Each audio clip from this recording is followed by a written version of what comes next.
इस्लामाबाद ने वही किया जिसका हमें डर था। ब्रेक पे जाने तक वो रुके नहीं और उसके बाद इस्लामाबाद को फाइनली लग गई है ब्रेक। उनके रेड हॉट फॉर्म को फाइनली इस्लामाबाद की ये पहली हार है इस पीएसएल में। लाहौर कलंदर्स ने ज़बरदस्त काम कर दिया है। एंड मीनवाइल तनवीर भाई को हम बुला ही लेते हैं।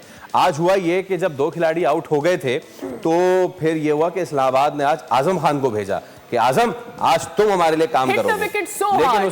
लेकिन उसके बाद हुआ ये, पहले वो तस्वीर दिखाइए ताकि उसके साथ साथ हम आपको बताएं कि आजम खान क्या कर रहे थे। प्लीज शो के आज आजम आउट खुसरा हुए हैं। ये आजम को बिल्कुल अच्छे लेंथ पे बॉल पड़ा, तेज बॉल, और उसके बाद आजम स्टक रह गए वहीं पे। ये देख सकते हैं आप, वो हिल नहीं सका यार बंदा। सो तनवीर भाई बताएं कि क्या हुआ आज आजम खान के साथ। देखिए अगर उनकी जगह कोई और बैट्समैन होता क्या वो क्या करता? आजम की जो आपकी तरफ देखो, कैमरा आपकी तरफ देख सकते हैं। You are on zip anyways, तो आपका एंगल आ रहा है हमारे पास। देखिए आजम का जो सबसे बड़ा प्रॉब्लम ये है ना, उसका वेट है। जब ये पहले साल आया था कोयटा से, मैंने उसी टाइम कह दिया था इसका क्रिकेट खेलना बहुत मुश्किल है, क्योंकि हमने भी कुछ थोड़ा सा क्रिकेट खेली है। हमें पता है कि इतने वेट के साथ कोई बैट्समैन क्रिकेट नहीं खेल सकता, चाहे जितना बड़ा भी पावर हिटर हो, बॉलें फाड़ दे, कुछ भी कर दे, इस वेट के साथ कोई बंदा क्रिकेट नहीं खेल सकता। और वो आजम को प्रॉब्लम हुई, खिलाने की कोशिश की, नहीं कुछ कर सका। देखिए प्रॉब्लम आजम के साथ ये हो रही है, एक तो जब इतना वेट होता है आपके रिफ्लेक्सेस स्लो हो जाते हैं, ठीक है। उसके बाद हम देख रहे हैं आजम को, मैं तो वहाँ से देख रहा हूँ जब सीपीएल में उसको बॉल लगा था, उसके बाद से वो बहुत ज़्यादा शेकी हुआ है। वो लगता है उसके ना डर बैठ गया मुझे बॉल लग ना जाए। और पीएसएल में भी आई थिंक एक मैच में उसके साथ ऐसा कुछ हुआ है, बिल्कुल ठीक है। तो वो डरा हुआ है थोड़ा सा। अच्छा उसके बाद आप ये देखें उसका डर ख़त्म क्यों नहीं हो रहा, क्योंकि वो जैसी ग्राउंड में आता है ना, इन होता है, जैसी आने के लिए क्रीज के अंदर आता है, इन होने से गार्ड लेने से पहले कप्तान पता क्या कहता है, फास्ट बॉलर आ जाओ, फास्ट बॉलर आ जाओ, ठीक है। अब वो जब ड्रेसिंग रूम से अंदर आ रहा है तो उसको अंदर आते ही कप्तान अपनी टीम के लड़कों को कह रहा है फास्ट बॉलर आ जाओ।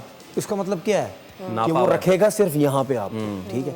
अच्छा उसके बाद जब आप खड़े होते हैं और आपका इतना सारा वेट है, ठीक है, और आपके दिमाग में ये है कि मेरे को अब बाउंसर आने वाले, स्पिनर तो आगे बॉल ही नहीं कर रहा, तो आप ऑटोमेटिकली जहाँ अगर डर भी है तो आप झुक जाते हैं ये थोड़ा सा कि यार बाउंसर करेगा भी तो मैं नीचे बैठ जाऊंगा, प्रोटेक्ट योर बॉडी, ठीक है ना। अच्छा उसके बाद वैसे ही आप हैवी हैं, तो जब आप पीछे की बॉल पे होते हैं पहले ही और झुके हुए थोड़े से, आपने देखा उस बॉल पे जिस पे आउट हुआ उसकी बॉडी थोड़ी सी ऊपर से झुकी हुई है, तो वो आप ऊपर में रहते वो बॉल नीचे कर देता है, वो उस पे आप इतने अच्छे है ही नहीं, आपको डर यहाँ का होता है। तो बात ये है कि आजम को चाहिए, भाई मैं बार बार मैसेज दे रहा हूँ, आपके लोग, आपके ट्रेनर्स जो आपको ये कह रहे हैं कि आपकी वेट की वजह से, वेट अगर कम हो गया आपके फोर आर्म्स में जान ख़त्म हो जाएगी, भाई उन लोगों से जान छुड़ाओ, ऐसे ट्रेनर्स के पास जाओ, ऐसे लोगों के पास जाओ जो आपको समझाएं कि वेट कम करो, कुछ नहीं होता, आपके फोर आर्म्स में जान रहेगी। जिम तगड़ा करते रहोगे, फोर आर्म्स में जान खत्म ही नहीं हो सकती। आपकी बॉडी से फैट खत्म हो जाएगा लेकिन फोर आर्म्स में खत्म नहीं होगा। और अगर कुछ अरसे तक आजम इसी तरह चलता रहा तो फिर एज हो जाएगी, वो वैसे ही अभी से ही वो अपनी डाइट पे इतना सारा ध्यान देता है वो, ठीक है ना, जो डाइट वो खाता है, ठीक है, मतलब यानी जो मेरा कहने का मकसद ये है कि वो जो डाइट ले रहा है वो तो कोई स्पोर्ट्समैन डाइट नहीं लेता। ज़्यादा लोग ही कहते हैं ना बर्गर से नीचे नहीं आ रहा, पिज्ज़ा से नीचे नहीं आ रहा, और हम कुछ क्लिप्स भी उसके हमने देखे कि ठीक है वो खा।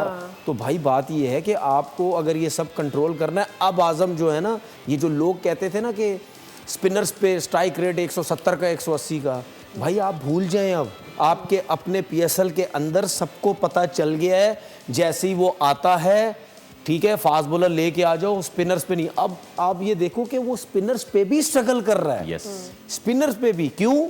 स्पिनर्स पे भी ये होता है कि अगर आपका उस पर भी वेट ज़्यादा हो जाए तो आपके ये बाजू हो गए, आपकी ये साइड्स हो गई, ये साइड्स इतनी हैवी होती हैं, तो जब आप कभी स्पिनर्स पे भी मारने जाते हैं आप लेट हो जाते हैं। तनवीर भाई comparing with his father Moin Khan, spinner पे उनका, स्पिनर क्या फास्ट बॉलर पे इनका get away shot was the sweep, Glenn McGrath को स्वीप करके वो पीछे छक्का मारा था। So Azam with this weight वो स्वीप मार सकते हैं? कहाँ मार सकते हैं? मार देखे जब वो लंच फॉरवर्ड ही नहीं होगा, देखे वो हमने so much of time to get back to his normal देखे वो स्पिनर पे ज़्यादा उसने जितने भी छक्के मारे वो स्पिनर्स पे ही मारे हैं। मेरा सिर्फ कहने का मकसद है कि जब कोई स्पिनर फ्लाइट के साथ बॉल करेगा तो शायद आप अपने वेट के साथ उस पेस को मैनेज कर जाएंगे, क्योंकि आएगा आपके पास कम, तेज नहीं आएगा, स्लो आएगा, मैनेज कर जाएंगे। लेकिन उन्हीं 6 बॉलों के अंदर 1-2 बॉलें अगर तेज कर दी आप मैनेज नहीं कर पाएंगे।